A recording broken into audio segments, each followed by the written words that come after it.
al maestro Ricardo Sevilla, periodista independiente, escritor y orgullosamente miembro de la familia Sin Censura, fundador y conductor de su espacio en YouTube, Los Datos Duros. Hay que hablar de un par de temas por ahí, mi querido Ricardo. ¿Dónde está Ricardo? ¿Dónde está? Ayúdenme, compa. Ahí está Ricardo. No me asuste, don David, no me asuste, don David. Mi querido Ricardo, te mando un abrazo. Querido Vicente, público memorioso, aquí estoy, no, que no cunda el pánico, aquí estamos listos para hacer la víbora chillar, pues vamos a entrarle porque en efecto hay varios temas, querido Vicente. Por un lado, esto que comentaba mi querido Toño, a quien le mando también un saludo, sobre el tema del supuesto desabasto de medicamentos. Es un supuesto desabasto que hay que ahondar muchísimo en ese tema, eso por un lado, y otro en exclusiva tenemos imágenes del rector Enrique Graue. Usted se preguntará, ¿por qué no está Enrique Graue en la rectoría? Bueno, pues nos llegan imágenes en exclusiva que vamos a presentar ahora en Sin Censura, del señor Enrique Graue viajando a París en primera clase. No hay dinero en la UNAM, dice, para ampliar la matrícula universitaria, y mientras tanto, querido Vicente, él está en París. Así que tú dirás, ¿a qué le entramos? ¿Al tema de los medicamentos o al tema de la UNAM? Pues empecemos con el tema de la UNAM, que es un tema al que le has dado seguimiento ya por meses, porque además pareciera que cualquier cosa que dices en este medio de dudosa reputación, mi querido Ricardo Sevilla, significa un cohete en donde te conté allá en la UNAM y patalean, tiran sombrerazos, pero el honorable Enrique Graue, ¿cómo que viaja en primera clase? ¿Será que esos que le han tirado muy mala onda a Gerardo Fernández Noroña porque viajó, tomó un vuelo en primera clase, también van a criticar a Enrique Graue? Porque el dinero que manejan en la UNAM es dinero de los mexicanos y mexicanas, o también utilizarán su clasismo estos conservadores que critican para un lado, pero apapachan por el otro. ¿Cómo que se fue a París en primera clase Enrique Graue? ¿Otra vez a Europa, mi querido Ricardo? Así es, nos llegan imágenes en exclusiva que usted va a ver a continuación aquí en la pantalla de Sin Censura. Y bueno, pues el señor Enrique Graue lo habíamos estado buscando en la rectoría en muchísimas ocasiones para preguntarle cuáles eran sus posicionamientos con respecto a los reportajes que hemos presentado aquí en Sin Censura, y pues nada, no lo encontrábamos para nada en ningún momento. Y pues hoy tenemos estas imágenes del señor Enrique Graue viajando hacia París en un avión de primera clase. Las preguntas siguen siendo las mismas, querido Vicente. ¿Qué debe hacerse para que Enrique Graue detenga su cinismo, su estolidez? ¿Qué debe hacerse para que el rector de la UNAM responda ya, de una vez por todas, frente a las autoridades? Esto no debe ocurrir. ¿Qué pasó con el reporte de la Auditoría Superior de la Federación? Lo seguimos esperando con los brazos cruzados. ¿Qué pasó con la investigación que desde hace tiempo debería estar llevando a cabo la Unidad de Inteligencia Financiera? Aquí, en este espacio, le hemos documentado a través de diferentes reportajes especiales que Enrique Graue tiene un desbarajuste en la máxima casa de estudios. ¿Recuerda usted que el INE le dio 30 millones de pesos a la UNAM para monitoreos electorales que nunca se entregaron?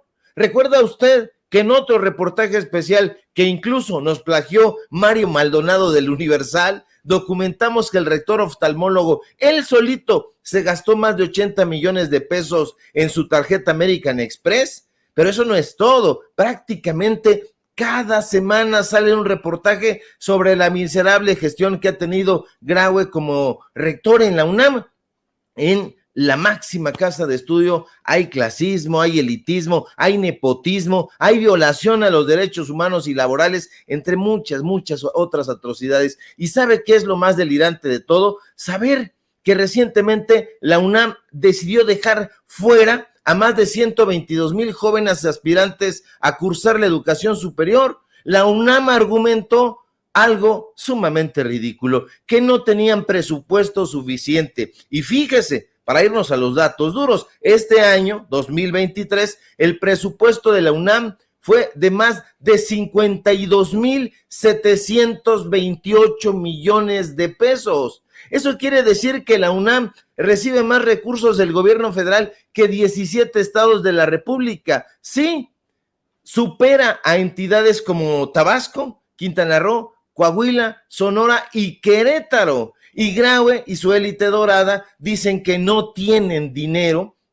para ampliar la matrícula universitaria. Pero fíjese usted, los profesores de asignatura, porque no es todo, sufren constantes vejaciones a sus derechos humanos y laborales, ganan una auténtica bicoca, pero ¿qué cree? Que eso no le importa un cacahuate al oftalmólogo Graue, quien muy quitado de la pena, y lo ve usted en pantalla, con las greñas enmarañadas, fue visto en un avión viajando en primera clase. ¿Y a dónde cree usted que viajaba Graue? Nos dicen que a París y nos dicen que en primera clase. Ya se ve, querido Vicente, que en la UNAM no ha llegado la austeridad republicana. Ya se ve por qué no hay dinero que alcance en la máxima casa de estudios. No hay dinero porque estos personajes se lo gastan absolutamente todo, pero todito en juntas, en reuniones, en botanas.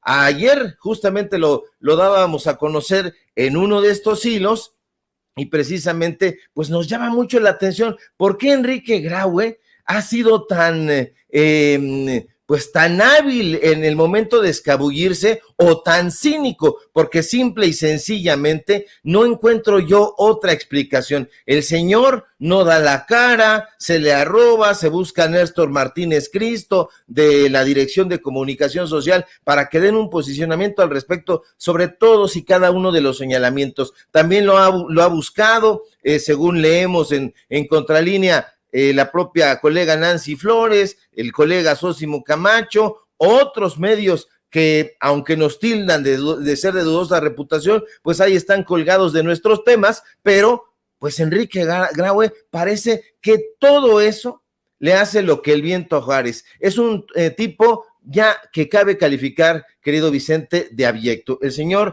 va en primera clase gastándose no dinero de su bolsa, porque todo esto usted tenga la seguridad, ahí lo está usted viendo, esa cabellera ahí enmarañada es del señor Enrique Graue, y pues lo ve usted simple y sencillamente muy quitado de la pena, viajando muy tranquilito, y bueno, y todos los problemas de la UNAM, todos los acosos laborales, los acosos sexuales, los casos incluso por ahí de un suicidio propiciado ahí por ciertos personajes en la UNAM, pues no le parecen tocar a este señor. Necesitamos que urgentemente que la comunidad universitaria, como ha dicho el presidente López Obrador, se pongan las pilas. Esto ya ha rozado los casos delirantes. Ahora también se metieron, por cierto, al tema del COVID. Ayer empezaron a circular un comunicado que ya había arreciado y recrudecido el COVID. Ahí lo está usted viendo en pantalla. Esto nos dicen la propia comunidad universitaria, incluso la gente que trabaja en el área de salud en la universidad, que es una cortina de humo. Por eso, como decía mi querido Toño hace un momento, pues llama mucho la atención que vaya un personaje de los medios de comunicación corporativos hoy a la mañanera y vuelvan a tocar el tema del COVID. ¿Qué estarán preparando, querido Vicente? ¿Un supuesto recrudecimiento del COVID para encubrir algunas tranzas, como suelen suceder? No estaría descabellado pensarlo de esa manera. Así es, y hablando de malandros y traición, o cómo va la canción aquella de Acá entre nos de Vicente Fernández, que en paz descanse. No, era hablando de traiciones. Hablando de mujeres y traiciones, pues hablando de malandros, hablemos de esta mafia de los medicamentos que cada vez que suena nos hace pensar en el escurridizo maratonista Roberto Madrazo y estas empresas que de alguna manera han financiado a Latinus de Carlos Loret de Mola, mi querido Ricardo Sevilla. Así es, querido Vicente, es el tema que tiene que ver con el desabasto, pero sobre todo tiene que ver con la desinformación, que es un cáncer que avanza y amenaza con infectar a toda la sociedad, y con la complicidad, como bien dices, de los medios de comunicación corporativos, especialmente con la anuencia bien pagada de estos periodistas chayoteros, de Broso, de Carlos Loret y de otros tantos que han vivido en torno al negocio, porque sí, infelizmente es el negocio de la salud, y con el desabasto de medicamentos psiquiátricos se quiere repetir la misma historia, la historia truqueada del desabasto oncológico para niños con cáncer, de la cual han hecho mella precisamente personajes como Mariana Gómez del Campo y otros abyectos, pero la realidad, público memorioso, es muy distinta. Este gobierno le ha hecho frente al cártel de los medicamentos. Sí, es un cártel de medicamentos que tenía y todavía tiene por ahí secuestrado al sector de la salud.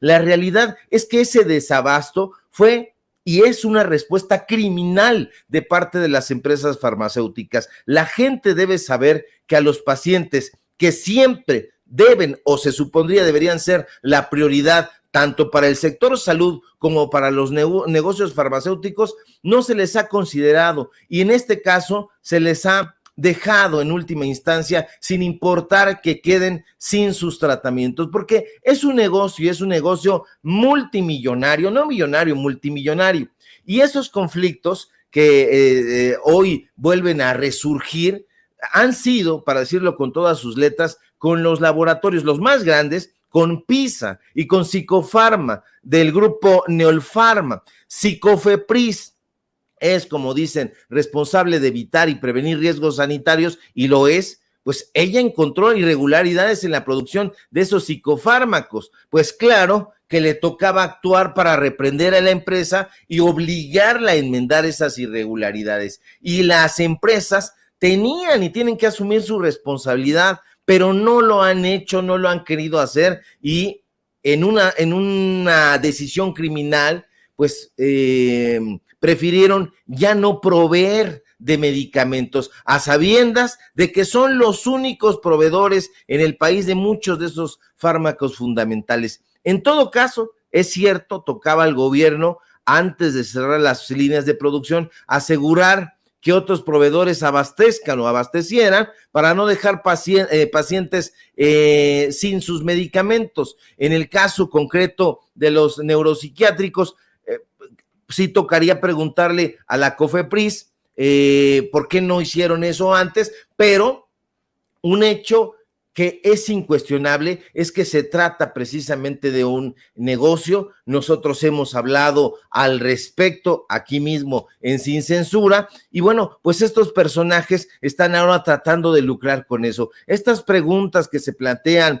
con muchísima obstinación en la conferencia presidencial mañanera, me parecen que no tienen como interés pues a los pacientes que se han quedado algunos en diferentes hospitales sin su tratamiento, no los tiene a ellos como objetivo primordial de su preocupación. Su preocupación es cuidar el negocio y decirles, en otras palabras, es que ¿se acuerdan ustedes que cuando nosotros administrábamos y no existían las compras consolidadas, estábamos mejor? Pues no es cierto. Lo que ellos quieren es que se les regresen esos negocios. Usted sabe perfectamente que el grupo de Roberto Madrazo estaba metido. Él lo va a negar, va a decir que no, por supuesto, pero sí, el negocio era simple y sencillamente acercarse a estas instituciones, al ISSSTE, al IMSS, al sector salud en general, y venderles, les dejaban ahí unas claves, porque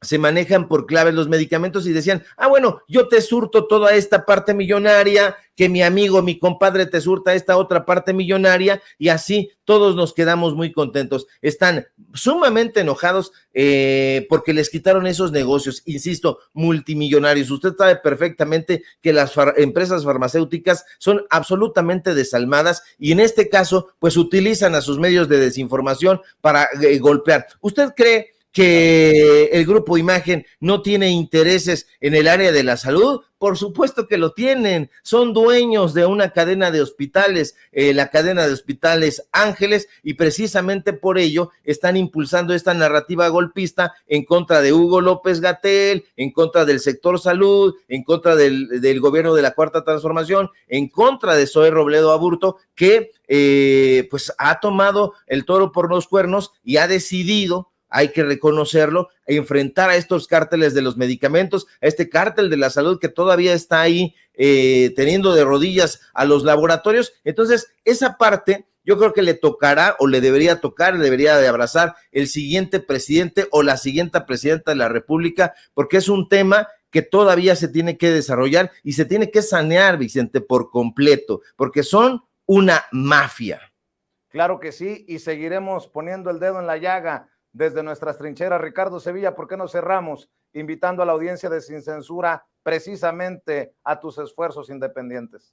Claro que sí, querido Vicente, público memorioso. Síganme, por favor, en mis redes sociales, en Twitter, @SevillaCrítico, en Facebook, Ricardo Sevilla, sin nada más. Síganme, por favor, en Paralelo 24, en Los Datos Duros. Hoy tenemos informativo en punto de las 8:30. Y síganme, por favor, aquí en La Familia Sin Censura, donde somos orgullosamente miembros, aunque se enoje Enrique Graue, que viaja en primera clase. Un fuerte abrazo, querido Vicente. Estamos atentos a la información. Claro que sí, te mando un abrazo, querido Ricardo Sevilla. Ricardo Sevilla hablando con nosotros sin censura.